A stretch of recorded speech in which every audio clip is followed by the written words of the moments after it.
5 tahun. 5 tahun?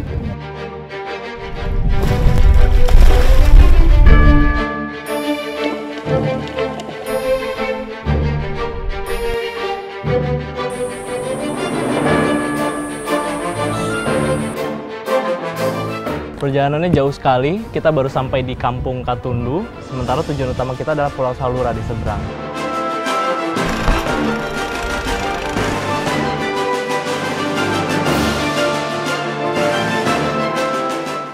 Tapi nelayan Lombok bisa, kenapa warga Salura tidak bisa? Kan belum tahu cara kerja.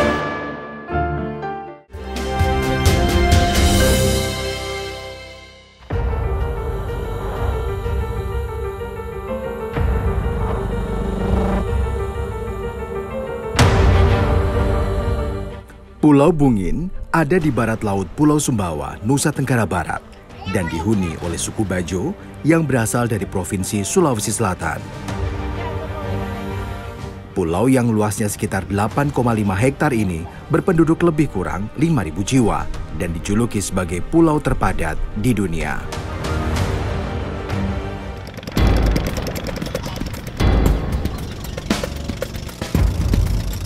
John hanya melaut seorang diri. Begitupun dengan nelayan lainnya yang memang tidak terbiasa bekerja berkelompok.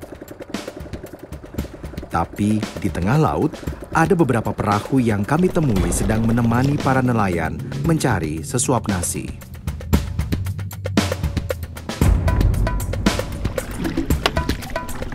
Kami berhenti di area Laut Bali yang berada di bagian utara Pulau Lombok dan Pulau Sumbawa.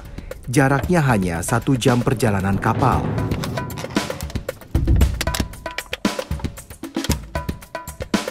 Yang John cari adalah balo, yaitu jenis udang ronggeng berukuran besar. Biasanya, kumpulan lamun atau rumput laut menjadi habitatnya. Pekong atau alat jerat udang ditancapkan di pasir dekat lubang tempat tinggal udang. Kemudian, nelayan hanya perlu menunggu 1-2 jam sampai jerat berhasil menangkap udang yang terperangkap oleh umpan berupa ikan. Tak lama berselang, kami mendapatkan hasil yang sangat banyak. Ada hampir 30 ekor udang yang ukurannya bervariasi. Ya, dapat banyak kan? Dapat. Ya.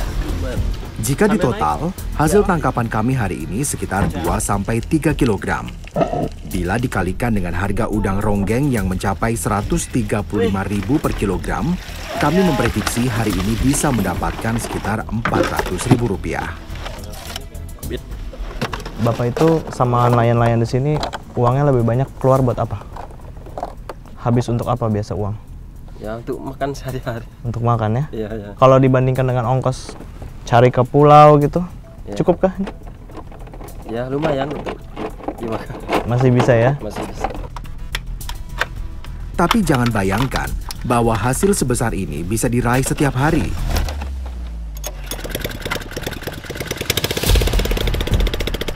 Seringkali, John dan nelayan lain hanya membawa alat jerat kosong tanpa satupun hasil. Belum lagi, untung dari melaut tentu harus dikurangi dengan modal bahan bakar minyak dan perbekalan selama di laut. Sehingga, jika menghitung hasil dalam sebulan, pendapatan mereka hanyalah sekitar 1-2 juta rupiah.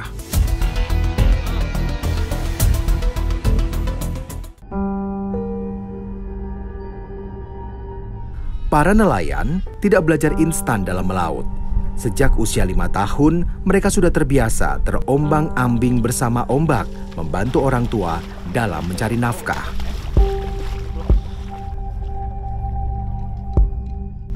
Jadi pemirsa, sore hari seperti ini, kalau tidak belajar ataupun bermain, di sela waktu mereka menyempatkan diri untuk mencari ikan hias. Saya penasaran bagaimana mereka nyari dan akan kemana mereka nanti nyari ikan hiasnya. Yuk kita berangkat. Yuk.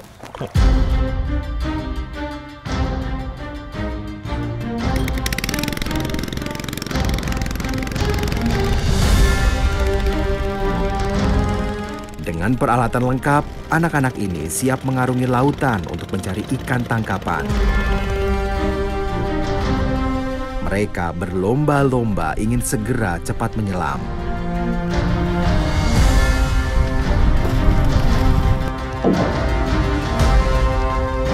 Mereka tampak asik menjadikan lautan sebagai kolam renang sekaligus tempat untuk mengais rezeki.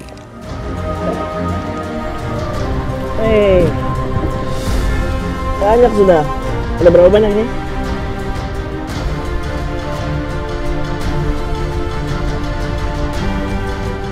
Mulai belajar perahu itu umur berapa? 5 tahun. 5 tahun? Boleh itu sama ayah? Ya. Boleh sama ayah? Iya. Boleh ya? Minta belajar sama ayah atau coba sendiri? Coba sendiri. Coba sendiri? Iya. Waktu itu langsung ambil ikan juga? Iya. Coba-coba. Tidak takut kah? Enggak. Tidak takut sama sekali. Pemirsa, saya salut dan kagum sama mereka sebenarnya. Sebenarnya wajar sebagai anak pelaut mereka memang menganggap ini sebagai tempat main mereka gitu. Tapi harus diingat juga bahwa resikonya besar. Mereka bisa saja tenggelam, mereka bisa saja celaka tanpa sepengetahuan orang tua mereka gitu. Anak-anak mendapatkan banyak jenis ikan hias, tapi bagi mereka ini tidaklah seberapa. Biasanya 3-4 kantong plastik ini akan terisi penuh dengan ikan hias. Jika mau hasil lebih banyak, maka mereka harus membawa perahu-perahu ini menuju ke Pulau Panjang dan Pulau Saringin yang jaraknya lebih jauh.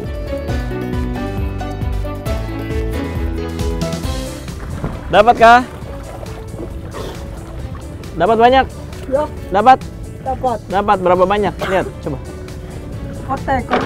Ya. Coba lihat. Ada dua tadi. Mana? Oh, ini ya. Ayo sambil naik aja. Ini ya. Wih, banyak ya. Ikan apa aja nih? Ikan cicit. Oh, ada banyak ya. Sama marmut. Jadi ada banyak sekali ikan hias yang mereka ambil di sini. Jenisnya mereka bahkan sudah hafal semua namanya. Dan ini nanti semuanya dijual atau ada yang dipelihara di rumah? Dijual semua dan uangnya nanti untuk keluarga mereka. Nih, kita simpan boleh? Taruh di mana?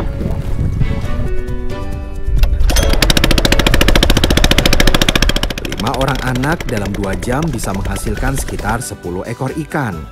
Tapi berbeda dengan orang dewasa.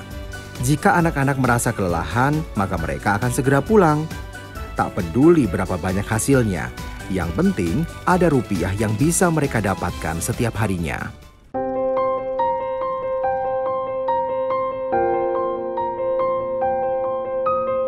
Kami membawa ikan-ikan hias ini ke pengepul. Setiap ekor ikan dihargai Rp4.000-8.000, tergantung jenis dan ukurannya. Nah, ikan apa itu? Jual ikan hias ini. Nah, bawa sini. Jual ikan hias ini. Oh iya.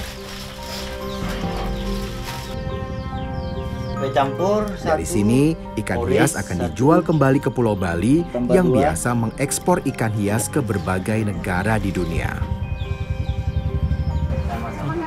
Sudah dapat? Sudah. Boleh kita hitung berapa tadi jumlahnya? Sambil kita jalan pulang ke rumah ya. 40.000. 40.000 ini dibagi 5. Ya. Itu dibagi 5. Dapat berapa? Dapat 10.000 kurang. Tidak sampai ya. Ini 10.000 masing-masing, bahkan kurang mungkin 8.000 atau 9.000 mereka bawa pulang. Itu setiap hari kamu ambil ikan lagi. Besok ambil lagi. Ya. Terus uangnya disimpan lagi untuk sekolah. Ya. Setiap hari uangnya diambil, ditabung lagi untuk mereka ke sekolah. Ayo kita pulang ke rumah, kasih uangnya. Bawa lagi barangnya yuk. Dika. Ayo.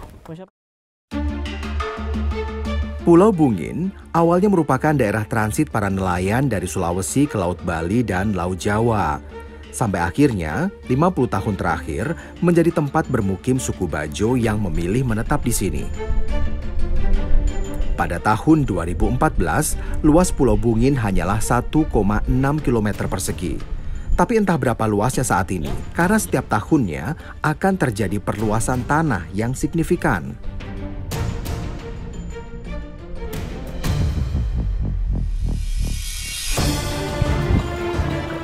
Yang akan kami ambil ini adalah batu-batu karang yang telah mati, pemirsa. Inilah yang mereka gunakan sebagai pondasi rumah nantinya di pinggir-pinggir sini. Dan ini akan membentuk daratan baru di Pulau Bungin dan semakin luas setiap tahunnya. Di mana Bang titiknya? Itu ya.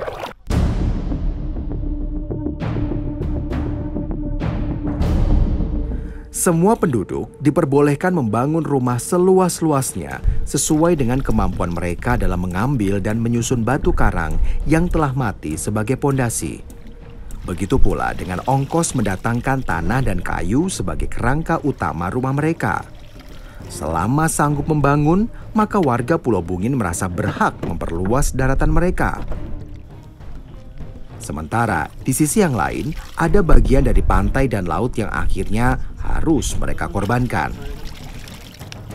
Jumlah penduduk terus bertambah akibat kelahiran generasi penerus dan hadirnya pendatang. Akibatnya, setiap tahun masyarakat terpaksa melakukan reklamasi. Pulau yang sudah sangat padat ini harus bertambah luasnya demi mengakomodir kebutuhan akan lahan baru. Rata-rata ada 100 rumah baru yang didirikan di Pulau Bungin setiap tahunnya, atau sama dengan 10 rumah per bulan. Itu memang setiap tahun ada atau setiap hari kita bisa lihat itu orang bangun lagi gitu? Sepertinya setiap bulan ya. Setiap bulan selalu ada yang bangun rumah. Oh, mahal itu Bang untuk bangun rumah di sini? Untuk bangun rumah panggung, biayanya sekitaran 20 jutaan. 20 juta kalau rumah panggung. Iya. Kalau uruk tanah seperti ini nih? 30 lebih lah. 30 lebih ya. Karena Tapi banyak orang pilih untuk bangun uruk tanah ini. Iya. Kalau sekarang sih banyak yang pilih tanah. Iya ya. Lebih simpel katanya. Lorong demi lorong menjadi pembatas antar rumah. Masyarakat Pulau Bungin kini tak bisa menemukan garis pantai. Seluruhnya padat oleh sampah yang berserakan. Sayangnya, manusia yang menyambung hidupnya dari hasil laut justru menjadikan laut sebagai halaman belakang rumah mereka. Laut menjadi tempat sampah baru bagi warga. Pemirsa, ini permasalahan yang terjadi di kota besar dan juga pemukiman padat, di mana tidak ada pohon, sampah di mana-mana, dan ini justru terjadi di Pulau Bungin. Anda bisa lihat kami justru makan kertas dan juga kardus seperti ini.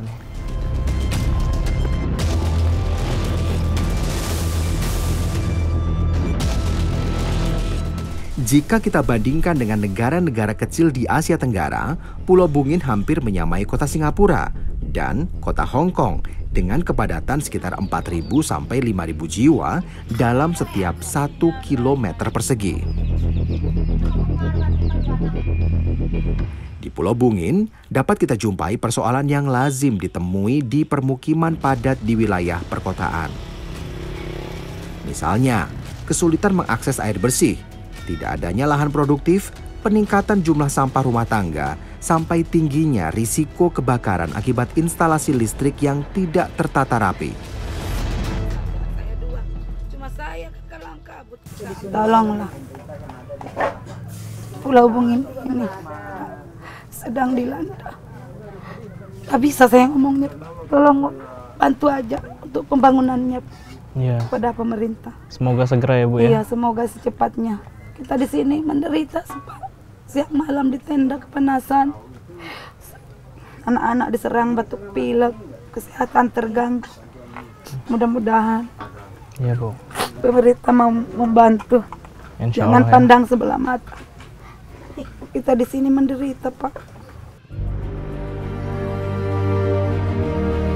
Meskipun bencana sudah tampak di depan mata, tapi apa yang bisa mereka lakukan? Masyarakat terbelenggu oleh dilema dari tingkah lakunya sendiri. Di sisi yang lain, pemerintah tak tanggap dalam mengantisipasi ledakan penduduk di Pulau Bungin. Tak terbayang seperti apa rupa wilayah ini 5-10 tahun mendatang. Ini kan kalau musim barat kan masuk air sampai sini lah, Ya. kira-kira sampai sini kan otomatis sampah ke bawah juga kan itu. Nah itu yang paling, nah itu harapan kami bagaimana caranya pemerintah pusat membantu kami terkait dengan penanganan sampah ini.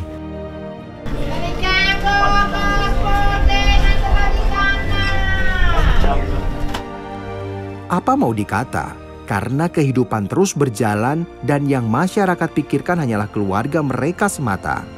Sementara, untuk bisa menanggulangi masalah yang bisa saja terjadi di kemudian hari, pemerintah tentu membutuhkan kontribusi masyarakat. Keduanya harus bersinergi memutuskan sikap mencari solusi.